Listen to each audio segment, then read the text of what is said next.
Bom, pessoal, nessa aula agora nós vamos ver mais um aspecto interessante do transistor.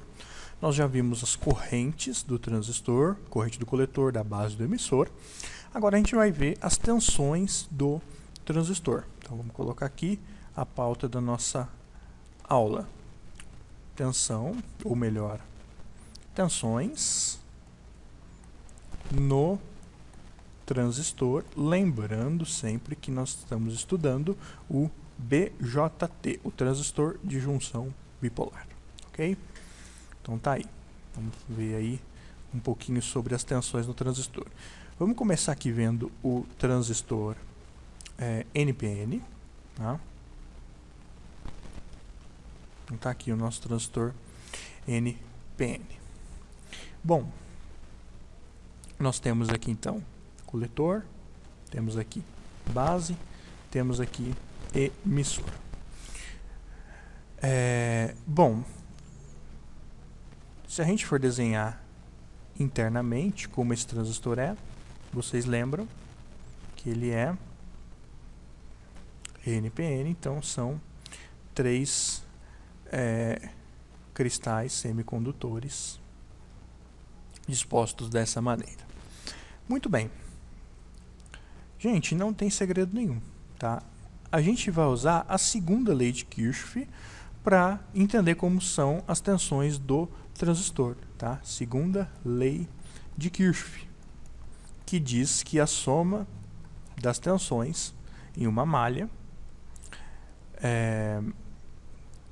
tem de ser nulas, tem de ser zero. Muito bem. Olha só. Daqui até aqui, nós temos uma tensão, né? Aqui nós temos uma corrente. Nós vamos ter uma tensão aqui que vai do coletor até o emissor, ok?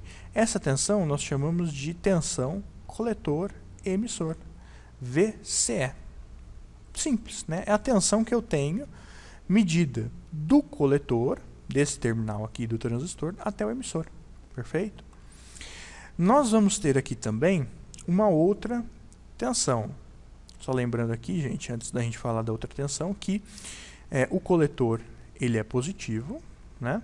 E o emissor ele é negativo, não no sentido dos semicondutores internos, da dopagem deles, porque ambos são negativos, mas porque a corrente ela entra no coletor e sai no emissor, né? E a gente sabe então que a corrente ela vai entrar, o lado que ela entra sempre é mais positivo do que o lado em que ela sai, tá? Aqui nós vamos ter também uma outra tensão, a tensão coletor-base, tá? E por fim nós vamos ter aqui uma terceira tensão, que é a tensão base-emissor, ok? Então, gente, nós temos essas três tensões aqui, que são as três combinações possíveis que nós podemos utilizar para medir as tensões no transistor. Ou a tensão do coletor para o emissor é uma, ou a tensão do coletor base é outra, ou a tensão base-emissor é outra. Não existe nenhuma outra hipótese aí para a gente enxergar as tensões no transistor, ok? Bom, essa fórmula aqui, gente, ela é muito simples para a gente descobrir ela. Porque eu sei, só de olhar ali, já dá para ver que a tensão do coletor para o emissor, ela é a soma dessas outras duas tensões aqui, né? Ela é a soma da tensão coletor-base com a tensão base-emissor, o VBE. Tá? Ela vai ser a soma dessas duas tensões. Então, gente, baseado na segunda lei de Kirchhoff, a gente chega nessa conclusão aqui. Não tem segredo nenhum. Então, se, por exemplo, eu tivesse aqui um VBE de 0,7 volts, então a tensão daqui até aqui é 0,7. E um VCB de 4 volts, significa então que do coletor até a base eu tenho 4 volts.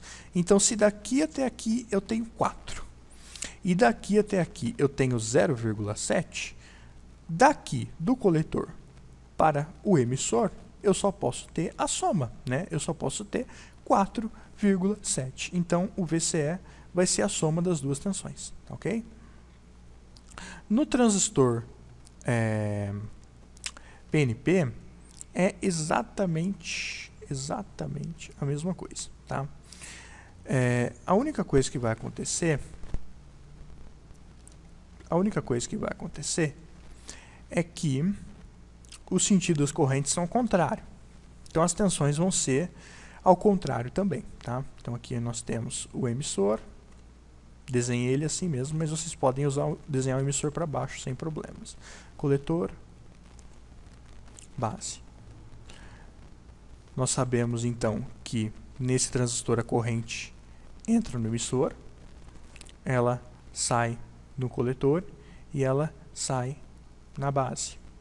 Então aqui nós vamos ter uma tensão, né? Uma tensão que vem daqui para cá, né? Então uma tensão emissor-coletor. Reparem que só inverteu a ordem das letras. Aqui nós tínhamos uma tensão coletor-emissor, porque a corrente ela ia do coletor para o emissor. Então a tensão era do coletor para o emissor. Aqui, como a corrente ela vai do emissor para o coletor, a tensão que nós damos o nome é VEC, tensão emissor-coletor, tá? Mas é a mesma coisa. Inclusive, é possível encontrar alguns livros ou apostilas que chamam as tensões no transistor PNP iguais às do NPN. Tá? Chamaria essa tensão aqui de VCE também. Ok? Não estaria errado. Aqui, então, nós teríamos a tensão VEC. Aqui, nós teríamos, então, a tensão VEB, porque a corrente ela entra no emissor e sai, vai para a base. E aqui nós teríamos a terceira tensão, que seria, então, a tensão base-coletor. Ok? Tensão base-coletor. Então, reparem que o nome das tensões são as letras invertidas, né? Ao invés de termos tensão coletor-base, nós temos tensão base-coletor. Tá? Mas isso é apenas um detalhe. O importante é entender o raciocínio por trás disso aqui. Então a fórmula é exatamente a mesma, porque a tensão desse ponto do emissor para esse ponto, o coletor, ela vai ser a soma da tensão do emissor para a base com a tensão da base para o coletor. Então nós temos então que VEC é igual a VBC mais VEB. Então as fórmulas são exatamente as mesmas, tá? Se eu quiser escrever aqui VCE também, posso, tá? Não é o mais usual, não seria o mais correto do ponto de vista das correntes, porque ela vai do emissor para o coletor e não do coletor para o emissor, mas se facilitar vocês entenderem de início, eu poderia sim escrever tensão do emissor para o coletor é igual à tensão do coletor para a base, VBC, mais a tensão da base para o emissor, VBE. Ok? A mesma fórmula que nós vimos aqui. Então isso aqui, gente, é a aplicação da segunda lei de Kirchhoff. Nós usamos a primeira lei de Kirchhoff para entender as correntes no transistor e agora usamos a segunda lei de Kirchhoff para entender as tensões. Ok? Então é uma fórmula intuitiva que vocês não devem ter necessidade de decorar. Só de olhar o transistor e fazer um pouco de esforço mental, vocês já vão conseguir deduzir essas fórmulas através da segunda lei de Kirchhoff.